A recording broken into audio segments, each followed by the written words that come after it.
چین کا فوجی بجٹ اور امن عالم کو لاحق شدید خطرات۔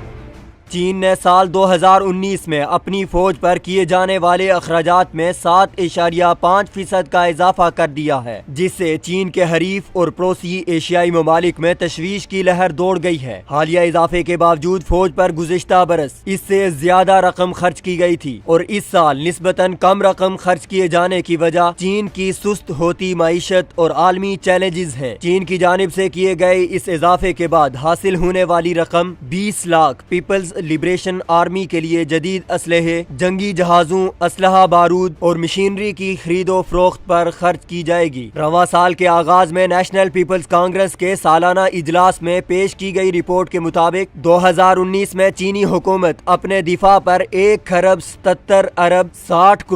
خرچ کرے گی۔ چین کے پاس دنیا کی سب سے بڑی فوج ہے اور وہ امریکہ کے بعد اپنی فوج پر سب سے زیادہ رقم خرچ کرتا ہے، اور امریکہ رواں سال میں اپنے دفاع پر 716 ارب ڈالر خرچ کرے گا۔ چین کے فوجی امور کے ماہر نے کہا کہ فوج پر حد سے زیادہ اخراجات کے مقابلے میں چین کی دیگر قومی ترجیحات بھی ہیں، کیونکہ فوج پر حد سے زیادہ اخراجات سے حکومت دیگر اہم وسائل سے محروم ہو جائے گی، اور یہی کچھ گزشتہ صدی کے آخر میں روس کی تباہی کی وجہ بنا تھا۔ چین کے تائیوان، ویتنام، فلپائن، برونائی اور ملائیشیا کے ساتھ تنازعات ہیں، جبکہ جاپان کے ساتھ بھی ان کے تاریخی سطح پر سرحدی مسائل ہیں، اور چین کے بھاری بجٹ پر یہ ممالک ہمیشہ ہی تحفظات کا اظہار کرتے رہے ہیں۔ البتہ نیشنل پیپلز کانگریس کے ترجمان زینگ یسوئی کا کہنا تھا کہ چین کی جانب سے فوج پر بھاری اخراجات سے دیگر ممالک کو کسی بھی قسم کے خطرات لاحق نہیں، اور اس کا مقصد اپنی خود مختاری اور سیکیورٹی کو یقینی بنانا ہے۔ تاہم ماہرین کا کہنا ہے کہ دنیا میں دفاعی بجٹ کے نام اربوں ڈالر مختص کرنا اور اسلحے سازی کی دوڑ میں سبقت سے امن عالم کو شدید خطرات لاحق ہیں۔ چین، روس، امریکہ، اسرائیل، فرانس،